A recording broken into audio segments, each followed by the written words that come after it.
Hi guys, I just wanted to make this video that's going to be kind of like an update about the situation with refugees and asylum seekers. I'm here at the church that I teach at. The last two classes I wasn't able to come teach because there weren't enough students, and that's because, well, they gave various reasons, but it's probably because last Monday there was the inauguration, and soon after, the Trump administration decided that they wanted to really crack down on undocumented people in the United States and others. And even though my students, for the most part, are not undocumented, they're still scared, and I think that's why they haven't been coming to class. Tonight, I'm going to go to class and see how many students are here. We usually get about 23 to 28 students per class. Last Thursday, there were 6 students. So I'm going to go see how that goes. And then afterwards, I want to talk a little bit about how Trump's administration is affecting different groups, and specifically the Afghan allies and the Afghan community and their families abroad. So we'll go do that. I'll let you know how it goes. Thanks for watching. Okay, dropping in with 2 more notes quickly. I mentioned this about my classes on my Facebook page, and if you don't follow me on Facebook, I'll go ahead and drop that link below so you can follow me and see what I post over there. It's usually just random updates and also memes and cute cartoons, so if you're into that kind of thing, follow me there. Also, yes, I am at a church, and I teach at a church even though I'm sick. And that's because, as far as I can tell, in the United States, the Sikh community doesn't really get involved in helping the larger community. And I'm not sure why that is, but I haven't really found any Sikh community that really does any outreach. It's a little bit frustrating because I know that's one of the main tenets of Sikhi, so I'm not sure what's going on there. I know that in helping the refugee community, if you want to help out, you have to join with the Christian communities, which I have no problem with. I love the Christian communities. They do the most good work here. But if you're Sikh and you're out there and you want to join together and help like these Christians do, please let me know. That would be awesome if we could do that.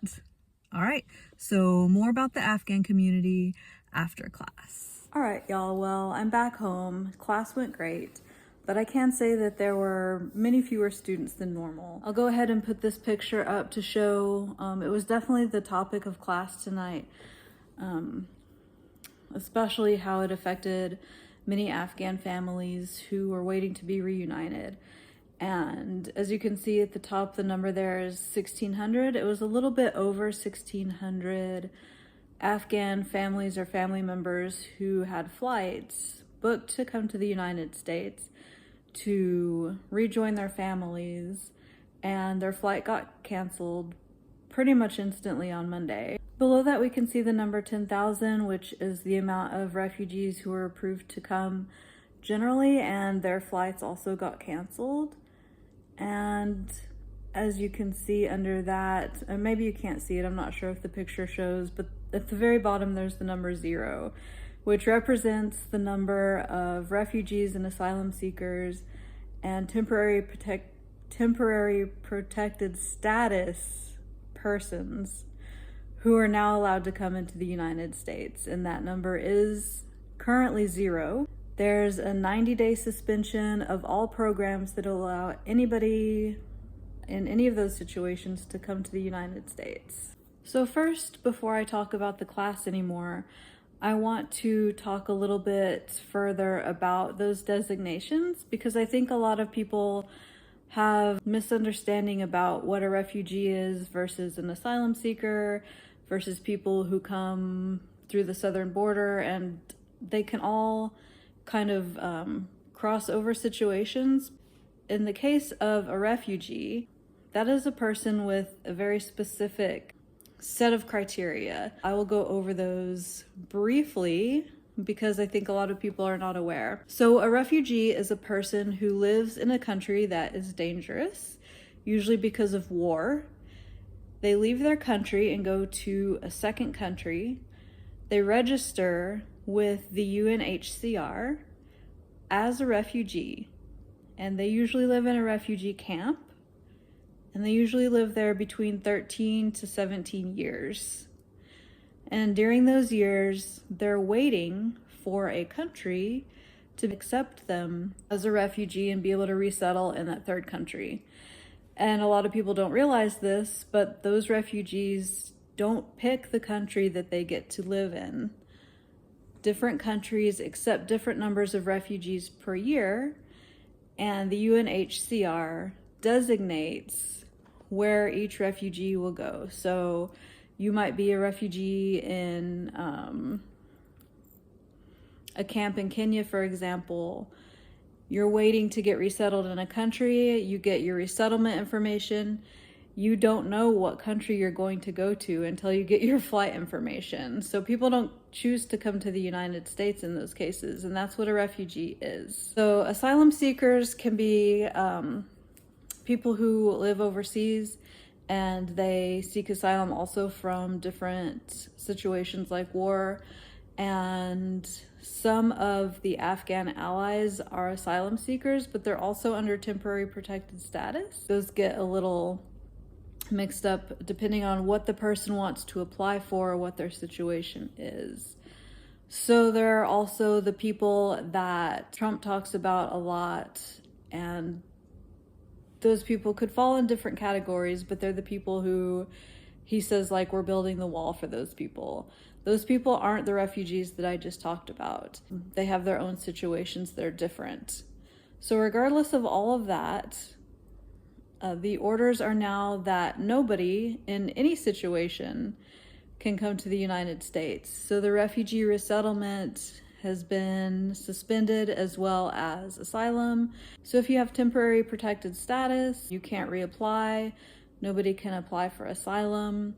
This affects Afghans, of course, Ukrainians, and other people who have legitimate cases to be able to flee their countries. So as far as the class goes, the lead teacher tonight talked about the situation and did let us all know that it's possible that ICE might be able to come into the class. So he advised all students to carry all paperwork with them at all times. And I think that probably many students won't be returning soon because they are afraid. Even though they have legal status, they are not feeling secure in the situation, and I certainly don't blame them. I hope that they do come back to class, and I hope that everything is fine and safe. I hope after 90 days Trump reinstates certain allowances. I hope that he brings back the refugee resettlement program for people who live overseas. I hope that he honors the promise to the Afghan allies and their families to be able to come here and resettle and be safe, because they helped us. We owe them.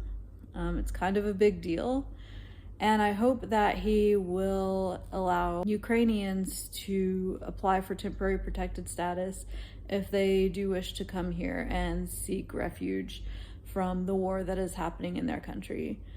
And all that, and just to say a little update about that situation, I have been working with refugees and people from other countries generally for as long as I've been teaching English, so about 18 years in different capacities. That's why I care about this. And I care a lot about the Afghan allies because in 2021, I worked at one of the evacuee camps and I met thousands of our Afghan allies and made long-term friends, and I've been working with them ever since. Also, I care a lot about the Ukrainian temporary protected status individuals. As you might know, I went to Ukraine and did some volunteer work and really bonded with that culture and community. And I'm really disheartened about this extreme, drastic, sudden change in the situation. I hope that it resolves in some peaceful way soon to help other people from places that aren't very safe. So thank you for watching this video, and I look forward to seeing you in the future.